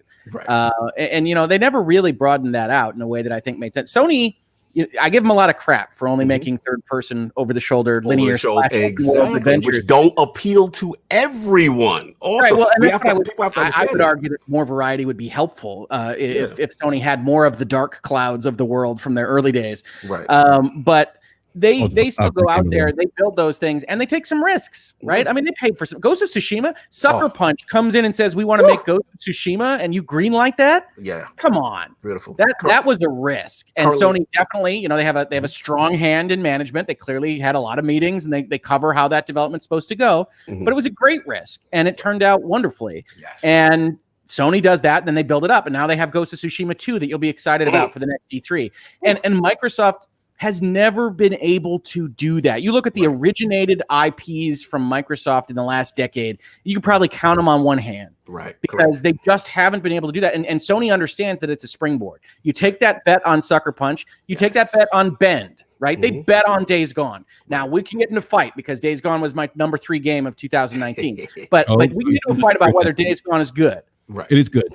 But they took a bet on it, and there's a chance that there'll be a Days Gone 2. Yes. And if it were a little bit better received, there would definitely be a Days Gone 2. And now you've got your studios going in a direction. Absolutely. And I don't know that Microsoft's ever been able to match that. I very much hope that they will now going forward. Right. Hellblade, things like that is an interesting one because you're not originating it. Right. Hellblade existed before, and it was a really nice AA psychological thriller. It's an odd thing to get a blockbuster sequel, but we'll see how it goes. And I would like to see them start funding those bets. Absolutely. They don't have to be huge. You can fund them like a Grounded. You don't have to go all in on a Sucker Punch Ghost of Tsushima adventure. You start betting smaller, but start betting, because if you don't, you're just going to die just from essentially atrophy. Gears of War 5 was a good game, right? Gears of War 5 was a good game, but its zeitgeist has basically passed. And so you're going to get your hardcore people, you're going to get the people that are interested in it, but it's not building up anything for you. Right. Again, it's cooking the new ingredients, birthing the new babies of the future. And again, when you acquire studios, those things take time. See, I guess where I differ from BRAP is that I understand his frustration. I truly do. He's making a lot of valid points. For me, is if I would have not seen the attempts on them to buy studios, for example, right, and continue to do the same things they were doing, which was like these second party deals. They don't own the IP, and then like situations with Insomniac and what was that game, the Sunset Overdrive situation. Like that's vintage old school Microsoft. Like that was stuff that Titanfall, like things that were under their banner. Mass Effect. Things like that, right? And you sit there, you're like, wow, this was a great franchise they had control of. Now what happened? And then you realize, okay, they don't really own the IP, Rise and things like that. Rise would have been another example, right? Yeah. So again, when I see the Obsidians, the Ninja Theories, when I see the NXIs, and this continuing to purchase it, that's making me stay in, because I know short term, okay, yes, it's not going to be there because they take a while to cook, but at least I'm seeing the investment, and for the first time, they're actually telling me, okay, this is coming, Fable's coming, Avowed is coming. That looks amazing, right? So again, it's wait a minute, Lord Cognito. Avowed doesn't look like anything. Well, we don't know what it is. Trailer. But I got faith in Bethesda. Okay, but I got faith in Obsidian. That looks amazing. I'm not letting you get away with that. There's a lot of Avowed slander here. I'm looking forward to it, but it doesn't look like anything yet. Let me explain something to you. This is Obsidian, and right now they're out Bethesda in Bethesda. And after Outer Worlds and Grounded, they can walk on water, as far as I'm concerned. And that game takes place in the Pillars of Eternity world, from what I understand. Yeah, I like that world. I do. The better Skyrim. Oh, let's go. The angry mercurial gods. I've always enjoyed that as a motif. Yes. Look, I'm not disagree with you, Cog, and I've always given props for the purchases or the acquisitions of those studios. And I get, like, you're right, it takes time to make these games, but my frustration is that they still didn't even have to wait. Like we talked about that report earlier. That came out last week about Sony being aggressive and then Microsoft just not willing to outbid Sony. I mean, that's out there now. So it's like, if you don't have these games and they take a while to cook up, why not support your platform by being aggressive and locking those third parties? I agree with you there. Now that's where I agree. Yeah. And on top of that, like, I feel like they're a little tone deaf at times when it comes to listening to their fans. How long have we been demanding Alan Wake? Right? You hear Remedy saying, "Hey, we'll do it. We'll do it." And feels like you got to ask them. Remedy, we'll do it. We'll do it. Feels like you got to ask them if they want to do it. Remedy's like, "We'll do it." They did nothing with Alan Wake, and Alan Wake. Mhm. I always say this: the core matters, right? We're like, you got to rally, like in politics. What do you do? Got to rally the base. Yeah. Wait, did this become a political podcast? Political now. Political. Hold on, I gotta get my thoughts on. Hang on, it's a different notepad. No, but you got to rally the base, and the casuals, they're the independent voters, right? Let's just be real. They're I love this analogy. Wait, you saying the independent? Nah, I can't go there with the casuals. The casuals represent the base. They buy the Maddens, the 2Ks. Those are the sellers, baby. They're not the core, though. They're not the core that goes. You overvaluing the core again. You are overvaluing us old hardcore gamers. We are not the majority, sir. We've never been the majority. I admit that we've never, but we're the ones that invest early, that get the word of mouth out. They get, people like, look, I can't tell you how many times I've had family members say, "Hey, I want to buy a console. Which one should I buy?" Yeah, absolutely. Yeah, no, absolutely. We're the influencers. The core question is what I like to consider the Last Jedi problem, right? So when we've discussed this, a lot of people said the Last Jedi is fine because all these other people like it and everything else. And I said that's fine. That's all well and good. But I didn't like it, and that doesn't matter. I'm not trying to establish that I'm the be all and end all of these kinds of things. But I would have gone 5 times, and I would have told everybody else to go, and I would have dragged a bunch of other people, and I would have done these other things. And so there is, as you say, a multiplying effect to appealing to the people that are your hardest core adopters. And when you alienate them, whether that's from power marketing that doesn't pan out or various other problems with the sales of your video games, or on the Sony side with maybe playing a little fast and loose as to what the hell Miles Morales is, whatever it might be, you wind up having some kind of multiplication of the problem that you have if it's aimed at the hardcore. And I agree that the consumers that are casuals are the ones that are ultimately going to win the thing because they're a big amorphous blob. But the hardcore is going to help direct that blob. Absolutely. And both Sony and Microsoft, in my opinion, are not coming in, are not having smooth landings here into the fall of 2020. I would agree with that. I think, as much as I've praised Sony for their handling of PlayStation 4, it hasn't been smooth landing for them either. Like the whole Miles Morales situation and back and forth about whether it's a, glorified DLC or just transparency in the product too, in the hardware, like what's going to work, what games as far as the back compat. They make no promise. There's still questions, right? We don't know. Like that's all we want. We just want transparency, and that's where Microsoft. Let's be real. Be fair. Come Game Awards time, and then let's say the Digital Foundry Austin Evans situation, they were firing on all cylinders, right? Yeah, they were Yeah, like they were on fire. Exactly. You're funny.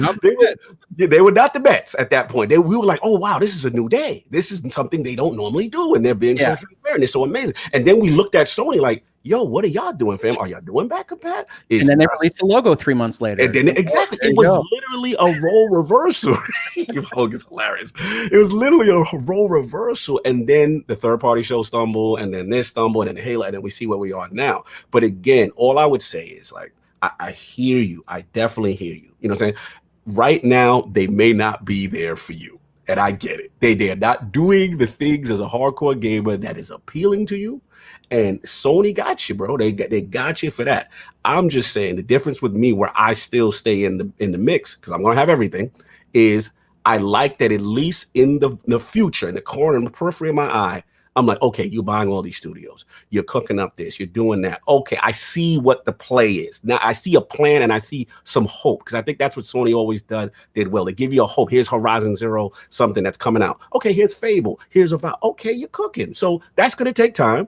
I'll hang out, for a little bit for what I like, on the platform. But I still got my PS5. I still got my Ghost of Tsushima. I still got my Last of Us 2. I still got my Switch. I got my PC. I'm good. There's no reason for me to get emotional that they're not doing what I want to do, because I got everything. That's what I'm trying to say. Like, we have to get to that acceptance phase that at some point, they ain't the girl that you knew.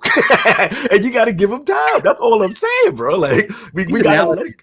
You gotta let it go. That's what I'm trying to say. You got other stuff to play. You are fine. There's no reason to go crazy. And if they get it together, great. If they don't, guess what? When the Wii U came out and they didn't get it together, I didn't buy.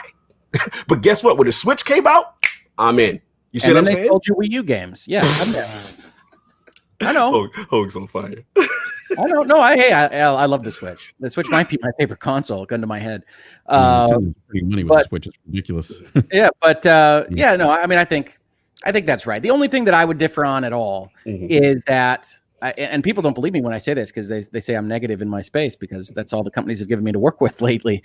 But I really want everything to be great. I want a world in which Microsoft is firing on all cylinders, not just because it presents good competition for Sony and makes sure that they're not just sitting back on their throne drinking wine, but also because that means that there are more great games out in the world, that there are more great services worth spending money on. And I wanted...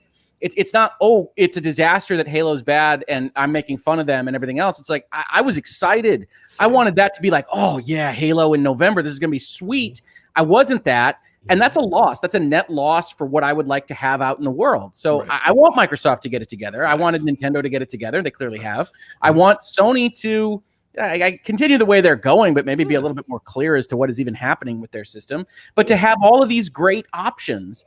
And Microsoft kind of not being there for a generation, maybe even a little bit more, generation and a quarter, has, I think, really had a bad effect on everything else that we get from all parties, really. I think Sony would be even more good at giving you what you want. I think Nintendo would. I think everybody is better off having a Microsoft that's firing at full cylinders. Absolutely. Yeah, no, I agree with that. That's my point. Like we benefit if they're firing at all cylinders.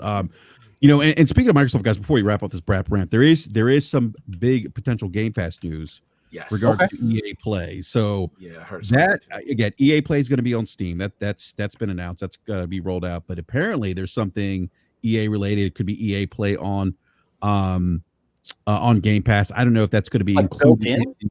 Built in. Yeah, I don't know if it's going to be built in. I don't know how it's going to work, but I'm assuming it would probably be built in. Have you heard anything, Cog, about this? I'm hearing rumblings, but I can't speak on it. All I will say is that I did not in reference to the service though per se.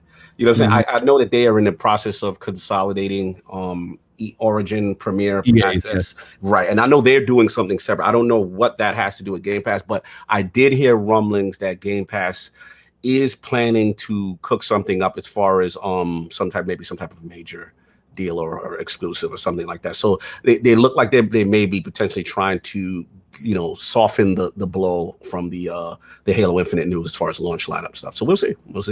But also we do know the same rumors that Sony, you know, has a locking up exclusive. They're going up to major third party. This is going to be a very interesting time. And I will give you this, BRAP. You're gonna like this one. I will say this, that this is, in my opinion, you know, for the record, I've always said I was always a Peter Moore guy. Right, that's my guy when it comes to Xbox. Right, I always said, in fairness, Phil has inherited, you know, kind of a bad ship from Dan Matrick, and he's done a phenomenal job of turning it around to at least making it a respectable platform and changing the game as far as services. I will say this though, between now and these couple of months, this is, I want to say code red, but this is a critical juncture as far as his leadership to see how he pivots after all the laid plans have not gone. You know, they've now said they all go awry, but they haven't gone the best way for them lately, this last couple of months, you know. So we're going to learn. We're going to learn a lot on how they maneuver, whether it be studio acquisitions in long-term, third-party deals in the short term, if there's a pivot on any of these strategies, because they know right now it's glaring right now as far as the mind share. When you look at the polls, you look at stuff. I know we're going back politics again. You know, it's not trending, you know, their direction. So it's going to be very interesting to see what the reaction is, or if they, you know, don't do anything at all. So we got to see, man. We're going to learn a lot. Yeah, definitely. But the EA Play, if that's something that's bundled in with Game Pass, that's huge from a value perspective. I mean, that's a game changer from a services perspective. And clearly, I think Microsoft, look, I think in terms of like subscription services relates to video games, they're the leader on that front. And that would only further cement that. That would be huge. I want to get the super chat real quick for One Bad Mother. OBM, $5 super chat. By the way, OBM is another guy that I've known on the Xbox platform, Xbox Live days, like 18, 17 years, man. And you know what, Cog? It's funny. I had not. I lost contact with OBM for a couple years, and I'm telling you, we used to game on the OG Xbox. You know, play Unreal Championship. If you remember that, nice on Xbox Live. Yeah, back in the days. And I was in the Iron Lords chat, and I saw One Bad Mother. I was like, "Oh, so you got a reunion? Oh, that's dope." Lords, yeah. So thanks, he's a man. good dude. I really like One Bad. Yeah, he's good. OBM, me tell you, if he's been on BRAP, man. If you guys should have him on sometime. The guy is super intelligent. Yeah, I'll have him He's been gaming a long time, man. So look, in my opinion, would make a great guest on the ILP. He's been on BRAP. Good dude, man. You give me the co-sign, it's gonna happen. Yeah, absolutely. So he says with the $5 super chat, Microsoft is like the dude with a good job in good shape but has no game. They got to learn how to court the hardcore. There's substance and stuff. That's Yo, his pack, he's hitting the gym, man. You see those flops? Yeah. It's got 12 flops. You see that? Oh my god, we're out of control. Oh my goodness. But anyway, gentlemen, first I want to say thank you to Hogue and Cognito for joining me today on this BRAP rant. Awesome. Great conversation. Just I'm trying to do these BRAP rants more because I used to do them quite a bit. And I kind of stopped doing them, but I have a blast doing them. I just love it. Yeah, it's fun. Because we get to get different guests on and talk about different things. But gentlemen, I just want to say thank you so much. I appreciate your time. Thank you, everyone in the live chat for joining us. We had almost 300 people watching, so I really appreciate that. Yeah, good to see. The channel is growing. It is growing, and I really appreciate the support. Me, B Money, Eric Jackson, Slow Mo Backslap, Gaming Forte. We all appreciate you guys, ladies and gentlemen, I should say. We all appreciate you, and hey, we'll keep putting out good content, getting great guests, and keep coming out and hanging out with us. We always appreciate the support. On that note, Hogue, where can people find you, sir? Absolutely. Yeah. So since my logo is up on screen, that's the spelling of my name. Just in case you want to try 6 or 7 other different spellings, some of those will reach me still. But you can find me on Twitter at Hogue Law, and most predominantly now, I think we did 8 videos in the last 5 days on YouTube. YouTube.com/Hogue Law. That's where we have our show Virtual Legality, where we talk about business and law through the pop culture of the things that you are otherwise already interested in, like movies and music and television and video games. So we like to talk about those things. I'm a corporate lawyer. I have those interests, and I think we have a lot of fun there. That channel has experienced a period of profound growth in the last couple of months based on some coverage of Dr. Disrespect and his Twitch situation as a contract dispute. And now this is undoubtedly going to be something that people are interested in with respect to Epic and Apple and Google as well. So come check it out. We say reasonable minds can differ. You do not have to agree with me or what I say. You can comment about how you disagree vehemently if you so choose. But do keep the ad hominem attacks, elsewhere on Twitter or wherever else. But that's where you can find me, and we love having those conversations. And I'm sure I'll be back on here at some point in time in the future as well. Absolutely, Hogue. We always love having you on. Always appreciate your insight. And Lord Cognito, thank you again, sir. Glad to have you back on BRAP, man. Always a pleasure. Let everyone know where they can find you and the rest of the Lords. Well, first of all, again, great to be back. Always a fun time to have Rand and Hogue's in the building. So it was double the pleasure, double the fun. So, we had to do it. Love talking these conversations. You already know. On Twitter, at Lord Cognito, you can find me. Every Sunday is the Lord's Day, 1 p.m. Eastern. That is the pre-NFL season time. So we will be doing God willing, right, Lord exactly. God willing. God willing. So we'll see what happens. But tomorrow we will have the Big Cloud Gaming. He will make his debut in the realm. So we have some fun topics. Obviously, we will touch lightly on some of the stuff we touched here. So check us out 1 p.m. actually tomorrow. And of course, I want to salute our guys at lordsofgaming.net, man. I've seen a lot of guys in the chat. I mean, they really listen for a new site. I'm so proud, such a melting pot of different people from all over the world who contribute. Very proud of what we're doing in a short time. So please check that out. Tremendous writing. Editorials have been great. Reviews of some of the top games. Check that out. And of course, you could also find King of Statues. My man, King David. He's got amazing statue collecting. If you're into the DC, you're into the Marvel universe, he's got an amazing Thanos right now that I want to go to his house and take because it's beautiful. So check that out. It's up on there, lordsofgaming.net. And last but not least, if you happen to like Destiny, there's a Destiny podcast that I run as well. It's with my brother Ebontis. It's called The Last Word. We try to get a lot of industry guests on there. And that's Fridays at 9 a.m. Eastern live. And you can also catch everything on the Iron Law Podcast YouTube channel. Again, BRAP, thanks for having me. This was fantastic. We could talk for hours. You know how we do, brother. And Hogue, always a pleasure. Yeah, always great to see your growth. Absolutely. And I will be tuning into the IOP tomorrow because I'm really interested to hear what Lord Sovereign had to say. I heard he's going to be very caliente, as we say. Yes. Yeah. A lot of Latino heat. We'll be there tomorrow. I am looking forward to that passion, sir. Lord Chocolate's going to be in the chat, and I am going to be sitting there eating my popcorn. I cannot wait to hear on our show. Yeah, it's going to be awesome. So everyone, check out the Iron Lords tomorrow, and please check out the Ash and Luca, by the way, who's in the live chat. Yes. Check out the Filmcast later on this afternoon. They will be live. Always a great show. And by the way, Cog, to your point about lordsofgaming.net, great work. Love that you guys are not biased media. Thank you. Thank you, brother. From you, that means a lot.